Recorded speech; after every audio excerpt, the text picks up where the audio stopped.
Kaczmarek, who is the head of product at ORCA Computing. As we heard from Richard Murray yesterday, ORCA are developing fiber optic quantum computing systems.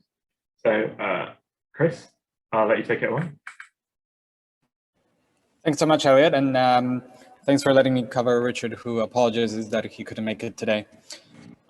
So before I talk about ORCA, since this is a careers event, it's probably always good to give another example of a career. Oh, let me just go. Yeah, give another example of a career, and that's mine. So as you can probably guess from my last name that is visible somewhere here, I am Polish. And I've actually done my undergraduate in Poland in physics, but within this quite interdisciplinary degree. So I did a bunch of other things, including field paleobiology, which involved digging up dinosaur bones.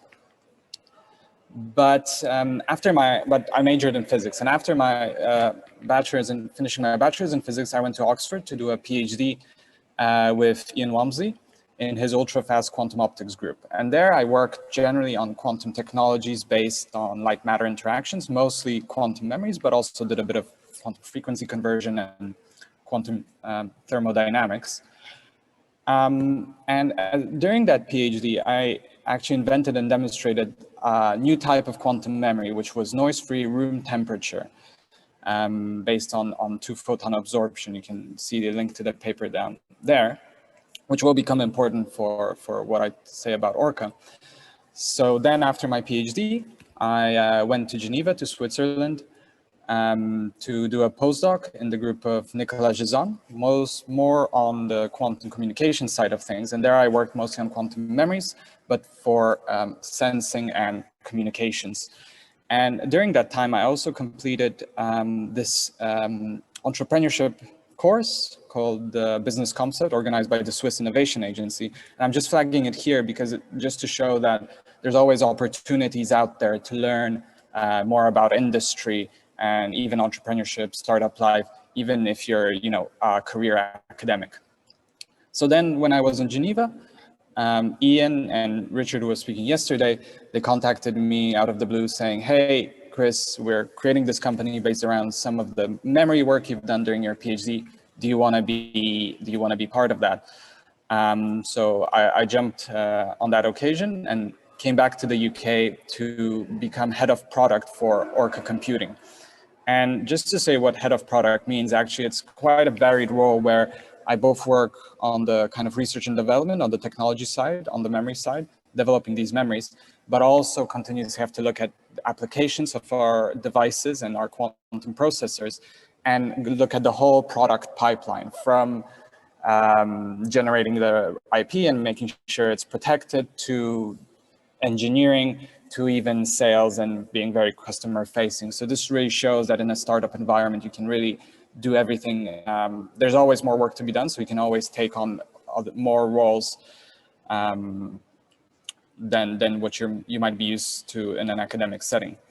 And just one final thing I would mention is I'm also lead a discussion group on quantum computing for aggregate intellect, which is an online AI community. So especially for many people here, if you're interested in quantum computing, but haven't yet started a career in this is a great place to come in and learn more and discuss with your peers in a nice setting. So if you're interested, at the end of this talk, I have my email address. Just shoot me an email and I'll explain how to get involved in that. But yeah, that's enough about me. You came here to hear about the company I work for. So ORCA Computing was founded in 2019, late 2019, as an Oxford University spin-out. So the research group from which it spun out was Ian's and Josh's research group on quantum optics. But what is unique about this company is that actually the founding team is not just academics. From the very start, we had 2 business founders and 2 academic founders. And I imagine Richard spoke about this yesterday, but just to stress the point that actually really determined our philosophy as a company from a very early stage to not just focus on research and development and doing cool tech stuff, but really being driven by the business side of things, of building a viable business, building products that people care about and are willing to buy, which is quite unique for such an early stage quantum computing company. And yeah, just to mention, since being founded in 2019, we've raised north of £3 million, which allowed us to do all the work we are doing. So we are located in, even though we're an Oxford University spin-out, again, because of this philosophy to be really a kind of standalone viable company, we were very determined to find our own office space, our own labs, and we based our company in West London, central West London, at the Imperial College White City campus. They have an innovation hub from which we're renting space, which is this building on the lower left corner, quite swanky, and I'm also calling from this, so it also looks good inside. The nice thing is that our location is very central, very close to the famous Notting Hill with their Portobello Market, which is quite nice. Of course, this photo is taken from before the pandemic. But it's slowly starting to look like this again, especially when the sun's out. Yeah, so we have office space, we have lab space in the building. And the nice thing is most of our employees actually live around the area within, 30 minutes by bike, which is quite nice. So it doesn't require too much commute. Talking about the team, we've grown very fast. So we're about 15 people now, mostly located in the UK, around London, especially the experimental, on the experimental side of things. But we also have employees in North America, in Poland, working on various things. So we are a combination of theorists, experimentalists. Most of us have PhDs, but not everyone. And there are always varied roles that we need covering. So just to go into, let's say, the meat of things, the stuff that we're actually working on. So we are a quantum computing company, full stack. So we're both developing the hardware, but also the upper layers of that stack. And I just put this slide, and not to explain too much about quantum computing, since probably everyone here knows at least a bit about quantum computing. What I just wanted to mention, so I won't explain too much about it, but what I do want to mention is that this traditional model of quantum computing that is well known, where you have physical qubits and then you perform sequential gates on them and then you do some measurement, you entangle these qubits at some point, is only one of the models of quantum computing. There's a whole nother paradigm of quantum computing that is completely equivalent. So whatever you can do with the circuit model, you can do in this other paradigm, which is based on measurement. So instead of having qubits that you entangle and then perform gates on and then measure, you actually start off with a large entangled state of qubits, a so-called cluster state, that then you perform sequential measurements on to perform the gates and finally read out the result of your computation. So this puts basically all the entanglement up front, and then it's just measurement. So you really don't need, long coherence times of qubits and the ability to survive, many gates. You just basically perform one gate and measurement on each qubit once they're all entangled. And just to and this is quite an old idea in itself. So recently on Twitter, the inventor of this paradigm was celebrating the 20th birthday of it. But it's only now that we're actually able to build devices that use it. And yeah, just to mention, it is completely equivalent to the traditional circuit model. So whatever algorithms you make on the circuit model, you can perform on this measurement-based paradigm by choosing the appropriate measurements. And the real kicker about this paradigm is that, unlike in the circuit model where you need to have these qubits and as I said, they need to survive many operations on them. Actually, in the measurement-based scenario, these qubits don't even have to exist at the same time. As long as you're creating them, entangling them, and then measuring them, you can perform computations. So really, you don't need very long coherence times anymore and good quality qubits, as long as you can have a way of creating them continuously, entangling them, and then measuring them, you can perform very large quantum operations, which really got us excited. And especially for this paradigm, a nice physical platform to implement it is photonics, because photons are by themselves excellent carriers of quantum information. They really don't decohere. They're very easy to manipulate, with standard optical components. You don't need to fabricate anything. Once you have a source of photons, it can generate photons continuously and generate many of them. So it means like this kind of flow version of measurement-based quantum computing where you're continuously producing your qubits. Photons are great for that.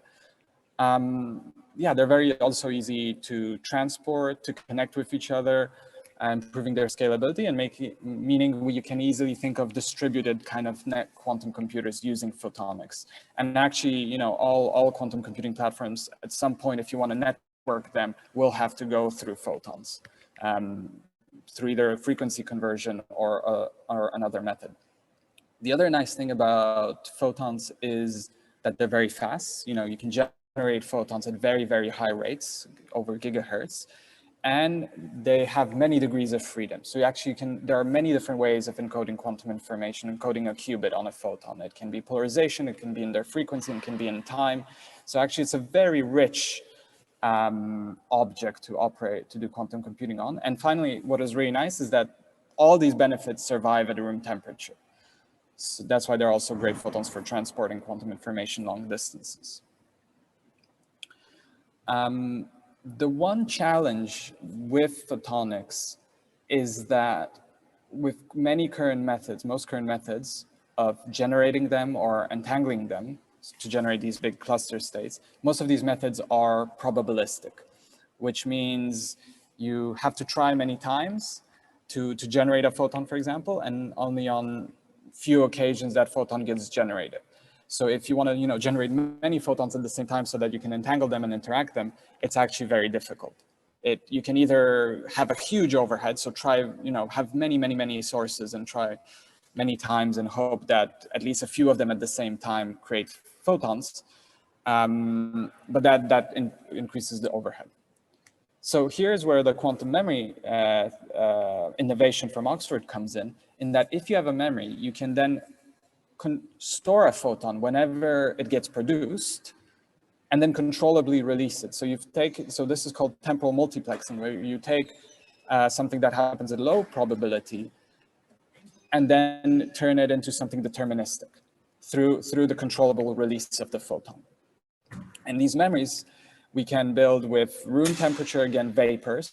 They don't need any cryogenics, and can be quite efficient when we use this off-resonant cascaded absorption protocol that is basically based on two-photon absorption. So you absorb a photon when you have another strong field that mediates a two-photon transition, and it works back down. You can use the same method to release the photons. So this is the quantum memory is, let's say, our core piece of technology that we're continuously developing to improve efficiency to make it work. But other than that, the real nice thing about photonics is that there's so much mature technology available already to manipulate these photons. So at ORCA, we really use actually mature telecoms fiber technology that is very good to build our photonic processors. So that includes optical fiber, that includes modulators used to encode quantum information on the photons. And all this technology is already, being interfaced in data centers and classical computing infrastructures. So it's a great platform to do quantum computing because it already exists. You don't have to create the hardware to be able to build your computer. Of course, we have to use a few maybe less mature, but still mostly off-the-shelf quantum optics tools such as single photon sources and single photon detectors. So again, these are maybe not as mature as telecoms fiber technology, but they already exist. You can buy them off the shelf. And this means we, as a company, can move really fast and really embrace this kind of agile startup field to us, because most of our technology is already out there and we just, we buy it and combine it to build photonic processors. So just to look at this timeline, which doesn't include some of the grants we've won over the last few months, it shows the amazing technological progress we've had since incorporating, end of 2019 to then securing our lab space just as the first lockdown ended and we were able to get into the labs. And then throughout the rest of the pandemic, we were able to enter and make hardware progress, having an operational single photon source in September. Then a month later, having the quantum memory working for classical light. Then in January 2021, showing actual storage of single photons in the memory and their release without noise. And then in May, now last month, we got our first engineered photonic processors that we designed that will, feed those photons into and try to perform some basic computations, which is very exciting. And then going forward, by the end of this year, we plan to really greatly expand with our Series A and work on a lot of different things. So some of the things near term, even before the Series A, that we're planning to accomplish is show kind of enhanced generation of photons using a quantum memory, which is this photon cannon device shown on the picture. Then we're going to soon release a software platform that includes a state-of-the-art simulator of our photonic processor that is particularly suited for machine learning and quantum machine learning. And it's made to be simple and really used by AI people more than even quantum people. Then we have a lot of hardware upgrades in store for the memory, for the sources. Using the code, we've also found some nice applications in time series prediction and classification, these kind of AI problems. And we already are assembling our first quantum processor and plan to demonstrate some actual quantum computations on quantum hardware very soon. And that's it from me. So on the careers front, again, going back to that, we're always looking for people, and really any people. We have a few roles that we want to cover in terms of people helping us in the lab. So atomic physicists, quantum optics physicists, quantum theory users, optical engineers, but we're really open to anyone, really. We've had huge successes with people just reaching out to us saying, oh, we love what you do, we want to work with you. And we've always found them something to do, and sometimes they even created their own whole direction within the company. So it's a very exciting place to be. And thank you very much for listening. Thanks for that, Kris. We've got time for a couple of questions. And I mean, the talk was awesome. Cheers for that. So I'm trying to read and I'm somehow failing to do that this morning. So we've got first question is from Thomas Clark saying, we really enjoyed your talk. You managed to cover a lot in such a short presentation. Given Xanadu's claims of a programmable integrated photonic quantum computer, how easy is it to program ORCA's off-the-shelf solution? And what algorithms or results have you got so far? It's super easy. So these devices, so there's two answers to this question. In this measurement-based quantum computing, like our fault-tolerant machine, so that is as easy will be to program any circuit model quantum computer. So once you know Qiskit, once you know this, you will be able to program a measurement-based one. In terms of our near-term kind of AI-focused solutions, we're also making it super easy to program. Basically, the idea we've had is to implement something like TensorFlow, where you really don't need to know even the quantum basics, the underlying quantum physics of the device. You just, you put in your input data, you run the simulator that processes it, you get some results, you feed that back into a standard machine learning loop. And you're able to run these applications such as optimization, classification, time series prediction. So we are really building it to be super easy to use for anyone. That's really awesome. It's always exciting to hear this. So we've got quite a few technical questions. We've just kind of exploded from like 4 questions to 7. So I'll ask. I'll kind of relegate those to the gather town or the Slack, and I'll just ask one more. I'll add 2 parts to it. So is ORCA hiring for master students, and are you hiring for people from other countries as well? Absolutely. So as I shown before, we have people from around the world. So it really depends whether you can contribute, your background, where you are, what's your education level. Like, this is all secondary to whether you have the drive and whether you can contribute to the company. So we can always find a job wherever you are. Of course, some of the experimental roles are more, have to be located in have to be around our labs. Yeah. But other than that, feel free to reach out to me, send me an email, and say what you're interested in, and we might find you a post. That sounds really awesome. And again, it's the kind of running theme for today seems to be, don't worry kind of what qualifications exactly you've got. Let us know, and if you're a right fit, we'll find space for you. Absolutely. Awesome. Well, thanks again, Kris. Like I said, there's a bunch of questions, so we'll pop them in Slack, and if you could have a little look at some point, we'd be really great. Thanks again for your time. Thanks so much. Cheers.